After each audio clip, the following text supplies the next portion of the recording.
I mean, AI is helping SEO, it's helping Hmm. search engine, it's not killing them in any sort of way, right? And when I say it's helping them, I mean that.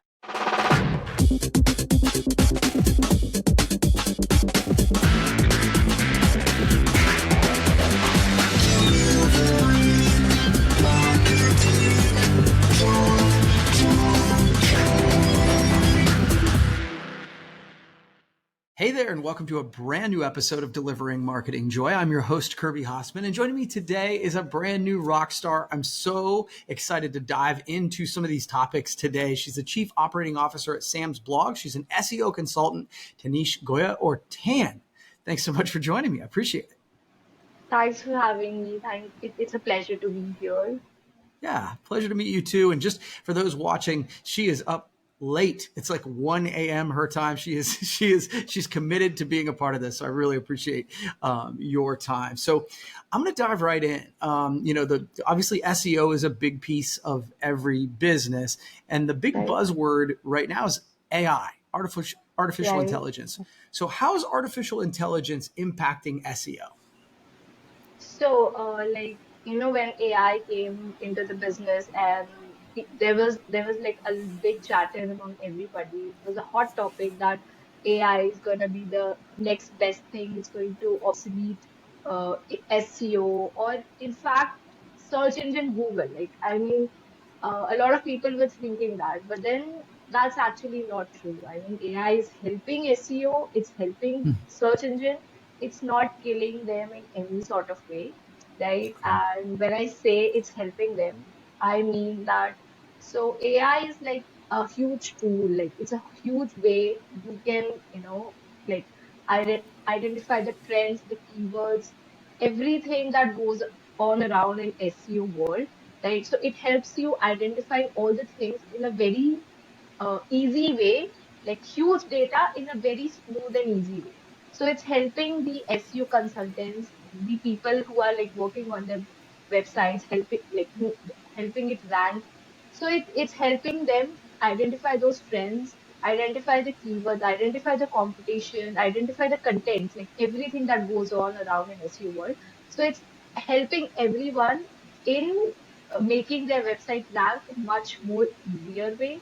And even when I talk about search engine, it's helping the search engine understand the user intent in a much easier way. Like Google is able to understand what people are searching for and what queries to give them. If you have seen recently, when you're searching something on Google, so at the top of the results, you see an AI box, right? Like that gives you a very appropriate answer to your query before you can see the websites that are giving the answer to your query, right? So that's like AI helping the search engines, helping the users get their answers, get their queries answered more efficiently and more quickly.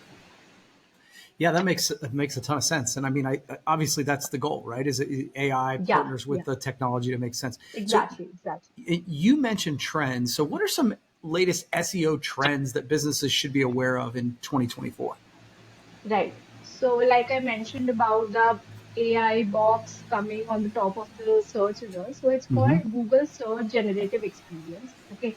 So, it is one of the trends that everyone should be looking out for in 2024, because Google is using AI to give more accurate answers to the users, and it is going to completely change how users' queries are being answered and how the websites are going to be ranked on Google.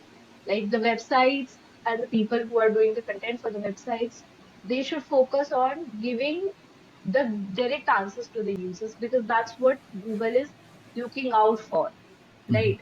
Apart from that, another trend that people should be looking out for is topical authority.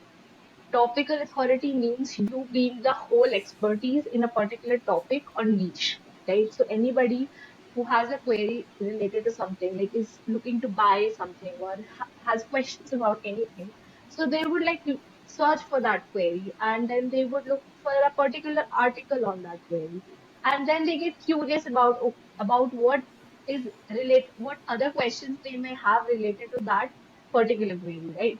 So when you are the expertise on that topic, so the user will like completely check out your website, like you have other blogs related to that query. So you should be focusing on topical authority, being the expertise on that particular topic or niche, whatever your niche is.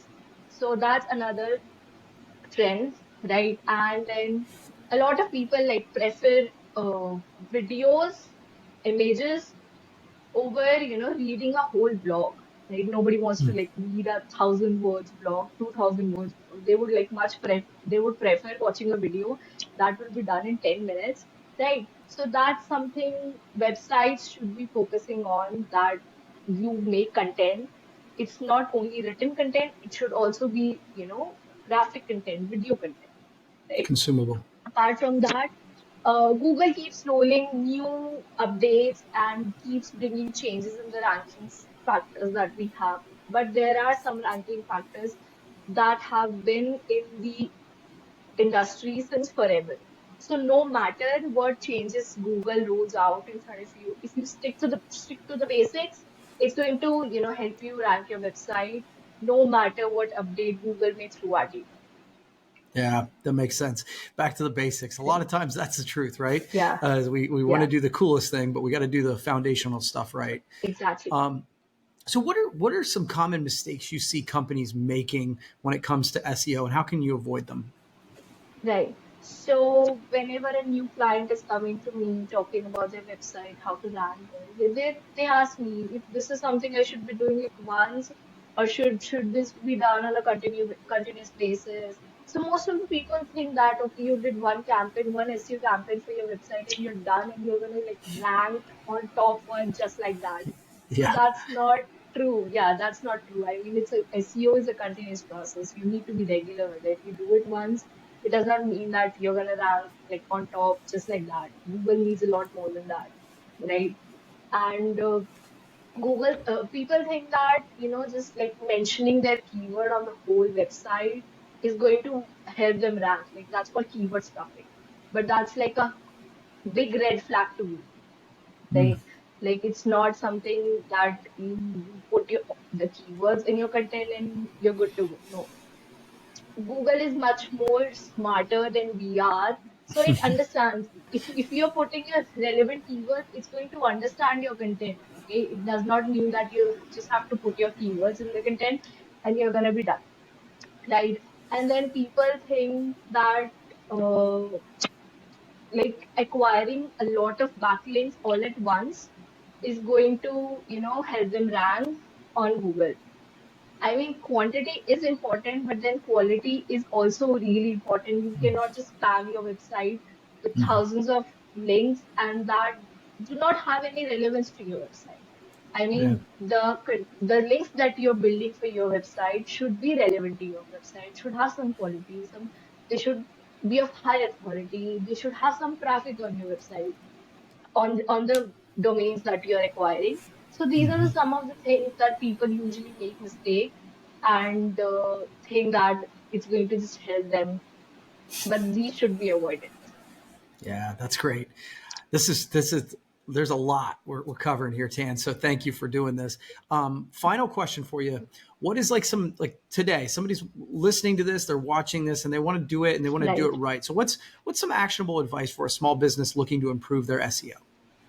Right. So when a small business is like starting their SEO, and especially it's a small business, they do not know much about SEO. Plus, they probably do not have a very huge budget to invest in SEO. And there's no Right. point in investing a huge budget unless you do not know the basics of SEO. I mean, you need to understand, even if you are hiring an agency, you should still understand what SEO is about. So get some knowledge about how SEO works and how ranking works, right? Like a basic knowledge should help, and then you can go on hiring an agency when you have the enough budget. And in the starting, like optimize your website well, use good quality content, like put some good quality content on your website, optimize the on page of the website. It should not have any technical issues, like, it should load good, like it should be fast loading, right? Yeah. And it should have mobile friendliness because it's one huge ranking factor. So like focus on putting quality content, right?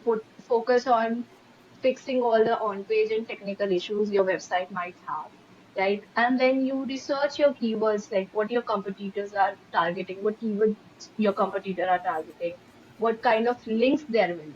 You do a little research on the keywords, on the type of links they're building, and then you can, go on hiring an agency that can help you, optimize your website in much more efficient way. Yeah. Yeah, I love that. Again, I think so much of it comes down, Tan, to getting the foundation done Right. properly and then Oh, building exactly. upon that, right? Okay, Yes, yes. this has been amazing. Where can people find out a little bit more information about you or your organization? So I am working from samblogs.com, right? So you can reach out to us on sam@samblogs.com, right? We'll help you with your website. Plus, you can also find us on Facebook, LinkedIn, Twitter, Instagram. We are on all the handles, so you can get in touch with us over there as well. And like I mentioned, my email, you can check our website and get in touch with us. Awesome. Thank you. Well, thank you so much for taking the time, Tan, and obviously thanks for being up so late and kind of providing us a ton of value. So thank you. Thank you so much. It was lovely to be here. It's been amazing. Thank you. Thank you so much. You bet. You bet. Well, that's going to wrap up this edition of Delivering Marketing Joy. We'll see you next time.